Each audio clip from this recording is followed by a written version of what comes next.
Assalamualaikum warahmatullahi wabarakatuh. Selamat pagi anak-anak. Bagaimana kabarnya hari ini? Jangan lupa ya untuk sholat duhanya, murojaah hafalan-hafalannya, dan jangan lupa sholat fardu-fardunya. Anak-anakku, hari ini kita akan mempelajari tema 1, subtema 3, pembelajaran ketiga, dan pembelajaran keempat. Mari kita awali pembelajaran hari ini dengan membaca Al-Basmalah bersama. Bismillahirrahmanirrahim. Anak-anak, kita harus selalu mensyukuri karunia Allah ya, karena bahwasanya kalian harus tahu wilayah Indonesia itu merupakan kepulauan yang terdiri atas ribuan pulau. Setiap pulau memiliki karakteristik masing-masing, dari kondisi alam hingga kondisi sosial budaya. Keberagaman karakteristik tersebut tidak menjadi pemecah dan perenggang, tetapi justru menjadi pemersatu. Hal ini patut kita syukuri ya anak-anak. Dan pembahasan ini penghubung pada materi pembelajaran kita hari ini. Bisa dibuka bukunya halaman 161 ya nak. Ayo berlatih. Di sana terdapat judul Kondisi Geografis Indonesia sebagai Negara Maritim dan Kepulauan. Silahkan kalian literasi terlebih dahulu. Selanjutnya bisa dilihat halaman 162 ya anak-anak, yaitu pengaruh terhadap ekonomi masyarakat. Kira-kira pekerjaan apa sajakah ya yang banyak dilakukan oleh masyarakat yang hidup di daerah pesisir? Dan kira-kira contoh jenis pekerjaan apa yang berkaitan dengan pemanfaatan sumber daya laut? Baik anak-anak, kita isi bersama ya. Yang pertama yaitu ada seorang nelayan. Yang kedua, nahkoda kapal. Yang ketiga, penjaga pantai. Dari ketiga tersebut adalah pengaruh terhadap ekonomi masyarakat yang merupakan contoh jenis pekerjaan yang berkaitan. Selanjutnya, ada pengaruh terhadap sosial masyarakat. Apa saja kira-kira pengaruhnya? Yang pertama, yaitu interaksi menjadi mudah. Yang kedua, terjadinya pembauran. Yang ketiga, perubahan perilaku masyarakat. Dan yang keempat adalah perpindahan ilmu. Selanjutnya bisa dilihat halaman 164 ya anak-anak. Di sana terdapat tabel 3.4, yaitu dampak positif dan dampak negatif letak geografis Indonesia. Di sana terdapat tabel yang membedakan antara dampak positif dan dampak negatif. Silakan kalian isi secara mandiri ya. Selanjutnya di halaman 164 dan 165.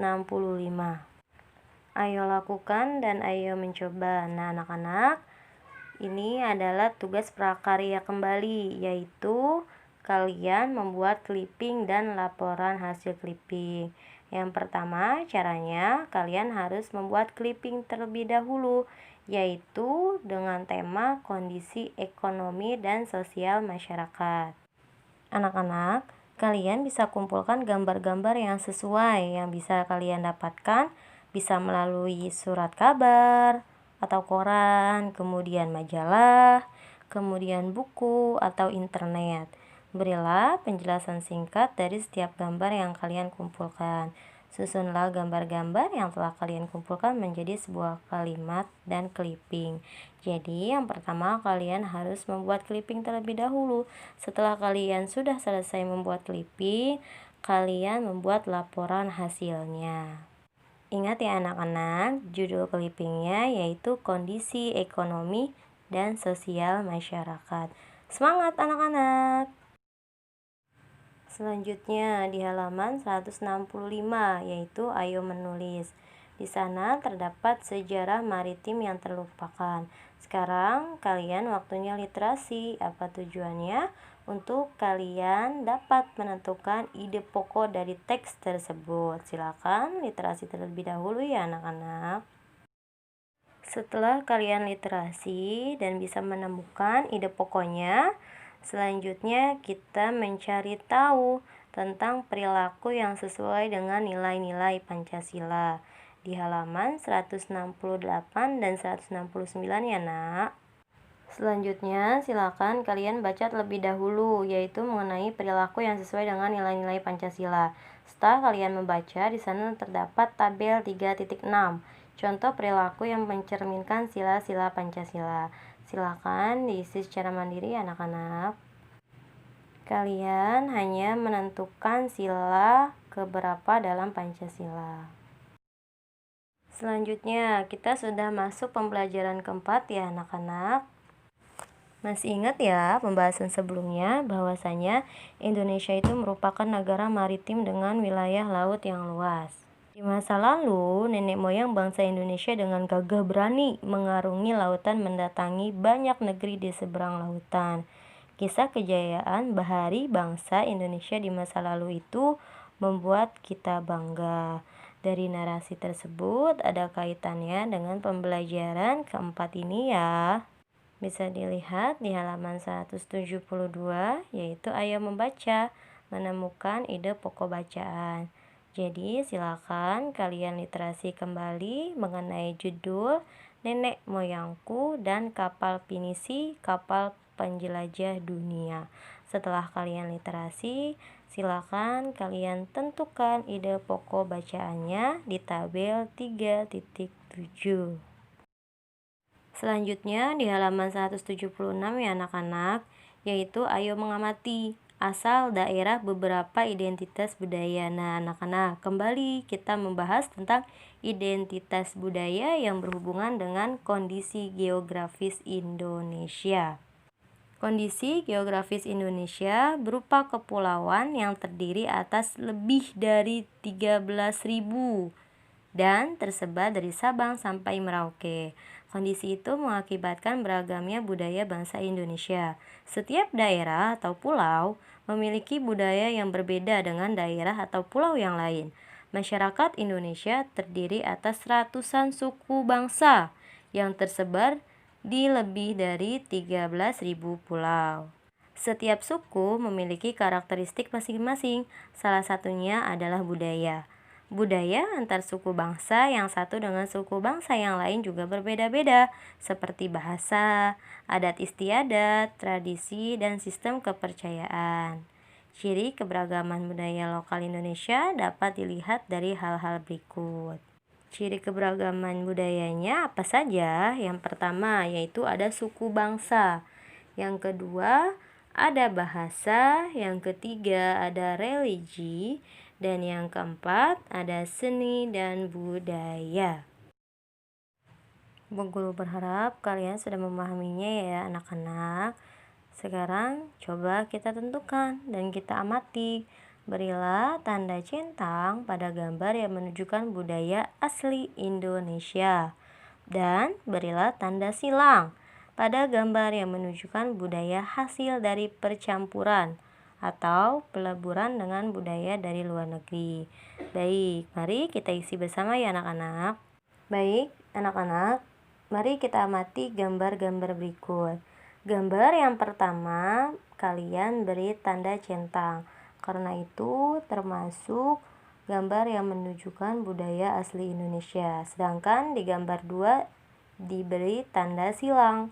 Karena di gambar kedua itu adalah yang menunjukkan budaya hasil dari percampuran. Kemudian di gambar 3 silakan diberi tanda centang kembali karena itu adalah budaya asli Indonesia. Di gambar 4 hanya diberikan tanda silang. Selanjutnya di gambar yang pertama diberi centang ya anak-anak karena bahwasanya gambar tersebut menunjukkan budaya asli Indonesia. Gambar yang kedua diberikan tanda silang karena itu merupakan budaya hasil dari percampuran. Kemudian gambar yang ketiga diberi tanda silang dan gambar keempat diberi tanda centang. Kalian sudah paham ya sampai di sini anak-anak? Selanjutnya di halaman 180 ya anak-anak, yaitu kalian literasi kembali dengan judul Pengaruh Kondisi Geografis Indonesia sebagai negara maritim terhadap transportasi masyarakat. Semangat, semangat, dan semangat. Selanjutnya di halaman 182 dan 183, yaitu tabel 3.8 dan tabel 3.9. Oke, kita bahas yang tabel 3.8. Pada tabel 3.8, kita akan membahas mengenai nama provinsi dan nama pelabuhan. Mari kita isi bersama ya anak-anak. Baik, di sini terdapat nomor 1, 2, 3, 4, 5, dan 6. Nama provinsinya kita sebutkan. Nomor 1, Provinsi DKI Jakarta. Provinsi kedua, Aceh. Provinsi ketiga, Jawa Tengah.